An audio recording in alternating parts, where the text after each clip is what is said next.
Hello ਦੋਸਤੋ, ਅਸਲਾਮ ਵਾਲੇਕੁਮ।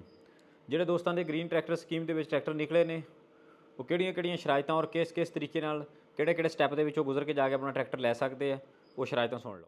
Deputy director ਜ਼ਰਾਅਤ ਤਸੀਹ ਦੇ ਦਫ਼ਤਰ ਦੇ ਵਿੱਚੋਂ ਜਿਹੜਾ ਆ ਆਪਣਾ ਅਲਾਟਮੈਂਟ ਲੈਟਰ 15 ਨਵੰਬਰ ਤੱਕ ਤੁਸੀਂ ਵਸੂਲ ਕਰਨਾ ਹੈ।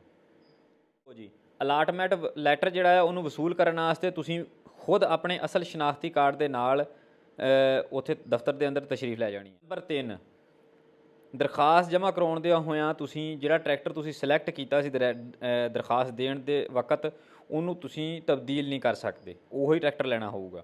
ਪਰ ਅਲਾਟਮੈਂਟ ਲੈਟਰ ਦੇ ਵਿੱਚ ਦਿੱਤੀ ਗਈ ਹਦਾਇਤ ਦੇ ਮੁਤਾਬਕ ਤੁਸੀਂ ਆਪਣੇ ਹਿੱਸੇ ਦੇ ਪੈਸੇ ਜਿਹੜੇ ਆ ਉਹ ਜਿਹੜੇ ਬਕਾਇਆ ਨੇ, ਉਸ ਟਰੈਕਟਰ ਦੇ ਬਕਾਇਆ ਬਚਦੇ ਨੇ, ਉਹਦੇ ਉੱਤੇ ਟੋਟਲ ਤਫਸੀਲ ਲਿਖੀ ਹੋਊਗੀ। ਤੁਸੀਂ ਆਪਣੀ ਕਿਸੇ ਵੀ ਪੰਜਾਬ ਦੀ ਬੈਂਕ ਆਫ ਪੰਜਾਬ ਜਿਹੜਾ ਹੈ ਉਹਦੀ ਕਿਸੇ ਵੀ ਬ੍ਰਾਂਚ ਦੇ ਵਿੱਚ ਜਾ ਕੇ ਜਮ੍ਹਾਂ ਕਰਵਾ ਸਕਦੇ। ਰਜਿਸਟ੍ਰੇਸ਼ਨ ਫੀਸ ਔਰ ਇਸ ਤਰ੍ਹਾਂ ਦੀਆਂ ਫੀਸਾਂ ਜਿਹੜੀਆਂ ਐਕਸਟਰਾ ਹੋਣਗੀਆਂ ਤਾਂ ਨਾਲ ਪੇ ਕਰਨੀਆਂ ਪੈਣ। ਅਲਾਟਮੈਂਟ ਲੈਟਰ ਜਿਹੜਾ ਆ ਉਹਨੂੰ ਜਦੋਂ ਤੁਸੀਂ ਬੈਂਕ ਆਫ ਪੰਜਾਬ ਦੇ ਵਿੱਚ ਜਮ੍ਹਾਂ ਕਰਵਾਉਣਾ ਆ ਅਤੇ ਆਪਣਾ ਅਸਲ ਸ਼ਨਾਖਤੀ ਕਾਰਡ ਨਾਲ ਲੈ ਕੇ ਜਾਣਾ ਅਤੇ ਅਲਾਟਮੈਂਟ ਲੈਟਰ ਲੈ ਕੇ ਜਾਣਾ, ਬੈਂਕ ਆਫ ਪੰਜਾਬ ਦੇ ਵਿੱਚ ਚਲੇ ਜਾਣਾ, ਉੱਥੇ ਜਾ ਕੇ ਤੁਸੀਂ ਆਪਣਾ ਜਿਹੜਾ ਬਕਾਇਆ ਪੈਸੇ ਉਹ ਜਮ੍ਹਾਂ ਕਰਾ ਸਕਦੇ ਦੇ ਵਿੱਚ ਜਿਹੜੇ ਤੁਸੀਂ ਪੈਸੇ ਜਮ੍ਹਾਂ ਕਰਵਾਉਣੇ ਨੇ ਉਹ ਤੁਸੀਂ ਪੇ ਆਰਡਰ ਕੈਸ਼ ਜਾਂ ਕਿਸੇ ਵੀ ਸੂਰਤ 'ਚ ਜਮ੍ਹਾਂ ਕਰਵਾ ਦਿਓ, ਇਹਦੇ ਨਾਲ ਕੋਈ ਮਕਸਦ ਨਹੀਂ, ਕੋਈ ਪਰੇਸ਼ਾਨੀ। 7 ਜੀ, ਤੁਸੀਂ ਜਿਹੜੇ ਆਪਣੇ ਹਿੱਸੇ ਦੇ ਰਜਿਸਟ੍ਰੇਸ਼ਨ ਸਮੇਤ ਪੈਸੇ ਟਰੈਕਟਰ ਟੋਟਲ ਅਮਾਊਂਟ ਜਿਹੜੀ ਉਹਦੀ ਜਿੰਨੀ ਬਣਦੀ ਆ ਉਹ ਸਾਰੀ ਇੱਕਦਮ ਹੀ ਭਰਨੀ ਹੋਊਗੀ। ਤੁਸੀਂ ਉਹਦੀਆਂ ਕਿਸ਼ਤਾਂ ਨਹੀਂ ਕਰ ਸਕਦੇ ਹੈਗੇ।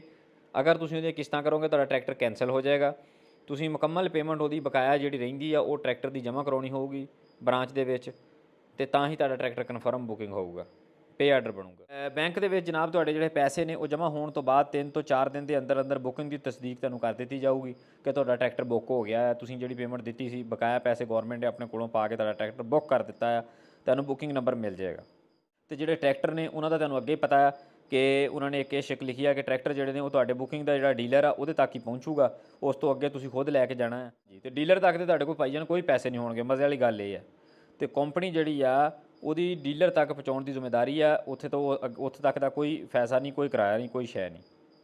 ਇੱਕ ਚੈੱਕ ਇਹ ਵੀ ਲਿਖੀ ਹੋਈ ਹੈ ਜੀ ਕਿ ਆਪਣੇ ਹਿੱਸੇ ਦੇ ਪੈਸੇ ਬਾਸ਼ਮੂਲ ਰਜਿਸਟਰੀ ਫੀਸ ਕੁਰਾਨਦਾਜ਼ੀ ਦੇ ਤੁਸੀਂ 30 ਦਿਨ ਦੇ ਅੰਦਰ ਜਮ੍ਹਾਂ ਕਰਵਾਉਣੇ ਨੇ, ਜਿਹਦੀ ਲਾਸਟ ਡੇਟ 5 ਦਸੰਬਰ ਇਹਨਾਂ ਨੇ ਰੱਖੀ ਆ। ਉਹਦੇ ਤੱਕ ਤੁਸੀਂ ਆਪਣੇ ਸਾਰੇ ਪੈਸੇ ਜਿਹੜੇ ਆ ਉਹ ਜਮ੍ਹਾਂ ਕਰਵਾਉਣੇ ਨੇ। ਅਗਰ ਇਸ ਦੇ ਵਿੱਚ ਤੁਸੀਂ ਇਸ ਡੇਟ ਤੱਕ ਪੈਸੇ ਜਮ੍ਹਾਂ ਨਹੀਂ ਕਰਵਾਉਂਦੇ ਤਾਂ ਫਿਰ ਵੀ ਤੁਹਾਡੀ ਬੁਕਿੰਗ ਕੈਂਸਲ ਹੋ ਜਾਏਗੀ।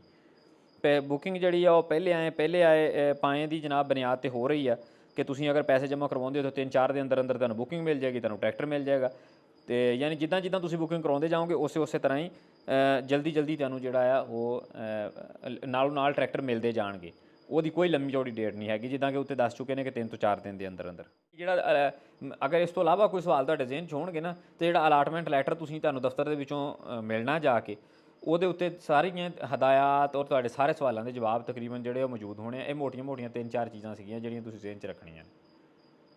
Thanks for watching tractor zone.